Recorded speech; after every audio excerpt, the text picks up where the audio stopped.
आज की कहानी को सब्सक्राइब करें और बेल आइकन को दबाना बिल्कुल भी ना भूलें।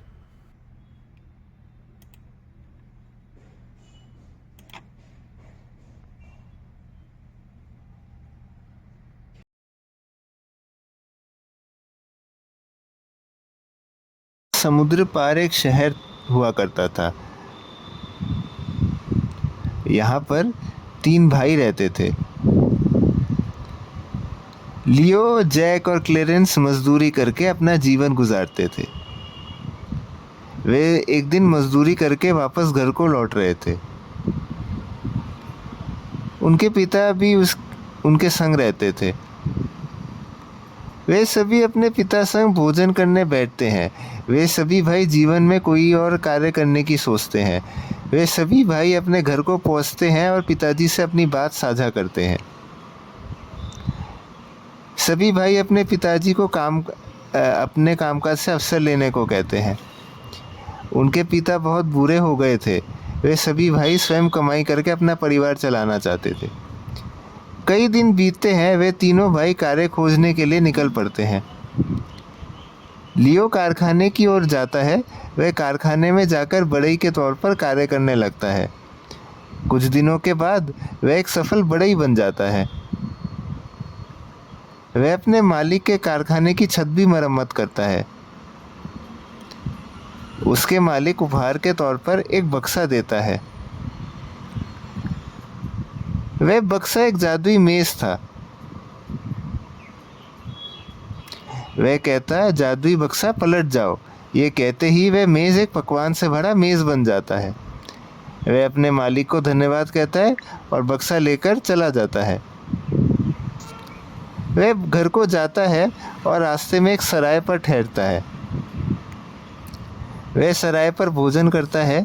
तभी वहाँ पर एक गरीब बच्ची उसके माँ संग बैठी थी। तभी लियो उनके पास जाता है और अपना जादुई बक्सा प्रकट करता है। वे बहुत भूखे थे। वह मंत्र बोलता है और मेज पर बहुत प्रकार के स्वादिष्ट भोजन उपलब्ध होते हैं।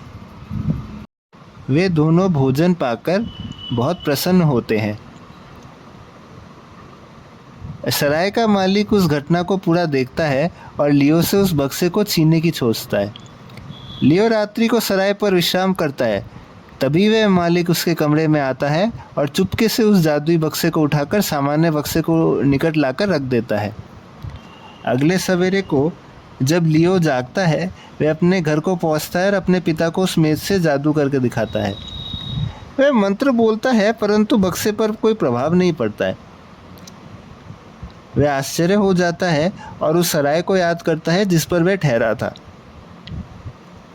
शहर के दूसरे प्रांत में जैक के कपड़ों के कारखाने में काम कर रहा था। वह भी बहुत मेहनत करता था। वह भी सफल कर्मचारी बन गया था। कारखाने का मालिक उसको एक गधा प्रदान करता है जो अपने पैर चलाने पर धन बरसाता है। मालिक उसे वह गधा सौंपता है। जैक प्रसन्न होता है। वह अपने पिताजी के घर लौटता है। वह रास्ते से गुजरता है। तभी वह उस सराय के निकट से गुजरता है और रात्रि को विश्राम करने की सोचता है। वह वहाँ भोजन करता है और अपने गधे से धन समेटकर मालिक को सौंपता है। वह मालिक इस चमत्कार को देखता है और उसे भी छीनने की सोचता है।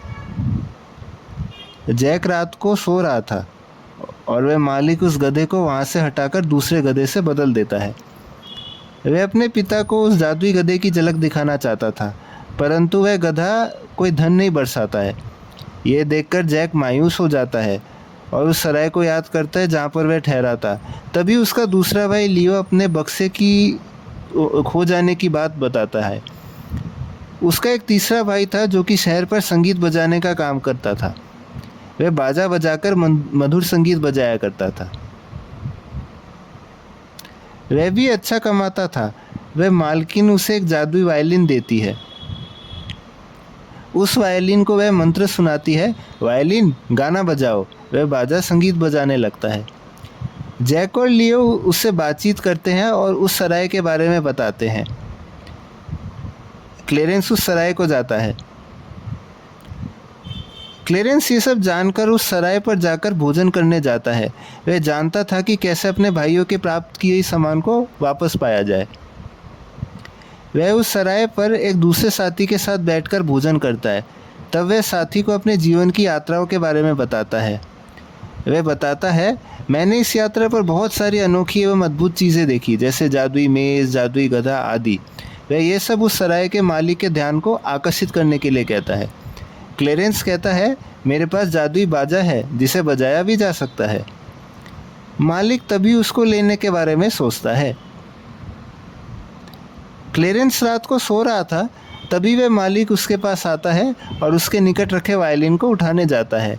क्लेरेंस को भनक पड़ती है और वह जाग जाता है। वह तब बोलता है, वायलिन गाना बजाओ। वायलिन शोर करना शुरू करता है।